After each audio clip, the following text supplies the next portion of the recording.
Welcome back to the Dobrinic channel, and today we are talking about the LA Department of Water and Power and where they get their water from. Many of you may know, many of you may not know, and what impact that has on Lake Mead. Lake Mead, you see, is the biggest body of water on the Colorado that is held back, followed by Lake Powell. Lake Powell is currently holding back more water, therefore Lake Mead continues to fall. And Lake Mead has to release 9 million acre feet every year. And it goes down to Mojave, down to Lake Havasu, over to the Colorado River Aqueduct, and into Los Angeles. So therefore, that is where the majority of the water goes. Now, Los Angeles does reuse some of it, and I said in the past that it didn't. I'm wrong on that, so I own up to that. But they do release quite a bit of water out into the ocean, and that's not good. And as a matter of fact, California in general lets 80% of its water flow out into the ocean. That's absurd. And furthermore, Los Angeles,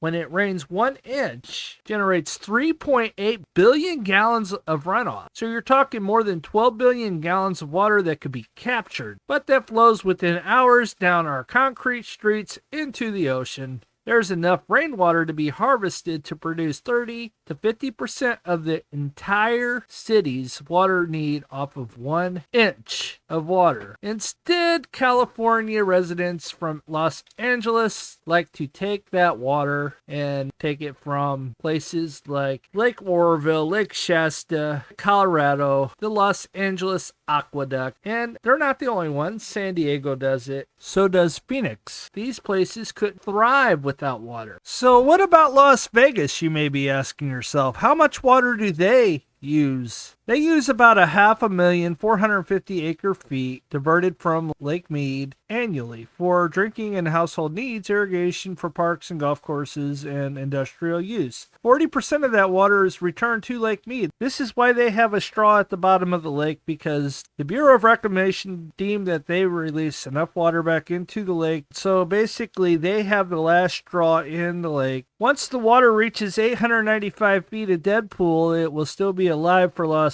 Vegas, but however, everybody else downstream is just out of luck. You may be asking yourself, how much water is being used every day by residents in Los Angeles? I've seen conflicting reports. One report says about 125 gallons per day. One report said around 180 gallons a day. And Newsom's new proposal is to have consumption of water about 80 gallons per person per day. That's what he wants you to. So if you're using 180 gallons per day, that is a huge amount that you're going to have to get used to not using. So I guess less toilet flushes. I'm not sure how that works. And the problem stems to bad government in general. The people in charge of these places have not foreseen big time drought coming, and they just been so used to having the Colorado Aqueduct and the lakes being full, they never thought that this would impact them the way it has.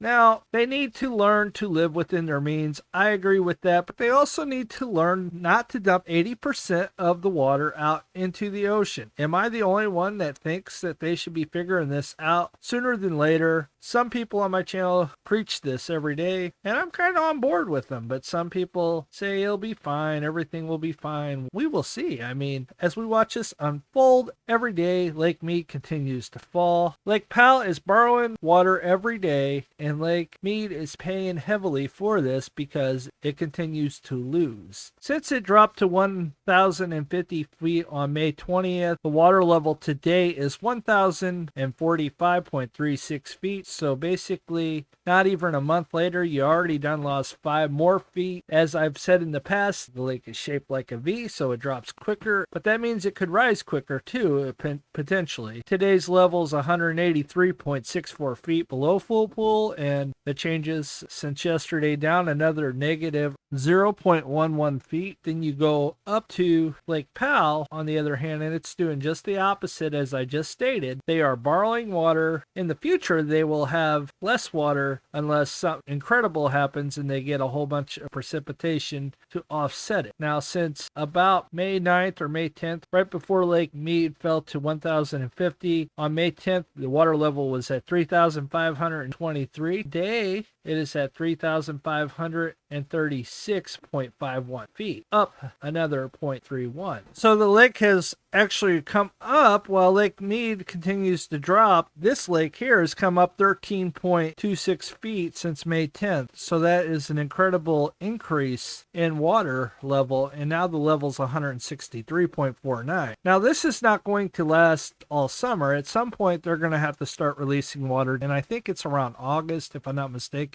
We shall see. And what will happen is that water will continue to fall and it will start to drop again. And this is the biggest bump they've had in a hot minute, as last year it was pretty much a little bump this time of year and then it fell. Now the snow is gone. For many of my viewers that live in Colorado, they have stated that a lot of the snow is already melted, but there is some precipitation coming to the region, and we will look at that really quick. I don't want to keep this too long tonight. As we roll over to windy.com, you can see that this precipitation will come in the form of rain, which isn't as good as snow, but any precipitation still a good situation, better than none whatsoever. The next 10 days, they are calling for some rain, especially just south of Telluride, and it's 184. And then up here, not as much, like Steamboat Springs, 0.42. And these big time rains will help the precipitation, 2.41. So this is not a bad situation. We go look at new snow, no new snow, very little new snow. Over in Vail, they're calling for 0.3 of an inch. And we go to snow depth, and you can see that quite a bit of it's gone already. 21 inches. Over in Vail, 17. Up here, 16. Steamboat Springs, 0.4. And over here, very little. We come up here. There's still quite a bit up here by the Flaming Gorge, 35 inches. So you get the gist. And this is why the lake continues to fall, because there's just not a whole lot of snowpack. Lake Powell will rise throughout the summer, but at some point they will start having to release water back down to Lake Mead. And when they do that, who knows where it'll end up. We will see, though. And the very last thing we have tonight is the Yellowstone flooding. Many of my viewers have asked me to comment on it. A lot of them are not sure where the Yellowstone River runs to. I knew right off the bat because I have studied the river. The Missouri River is where the Yellowstone River runs. It actually runs to the north and to the east, and it ends up in the Missouri River. That's where the confluence is. It connects to the Missouri River, and then it flows down to the Mississippi and off to the Gulf of Mexico eventually. So that's where all this water will roll right past St. Louis for people who live in St. Louis or Memphis or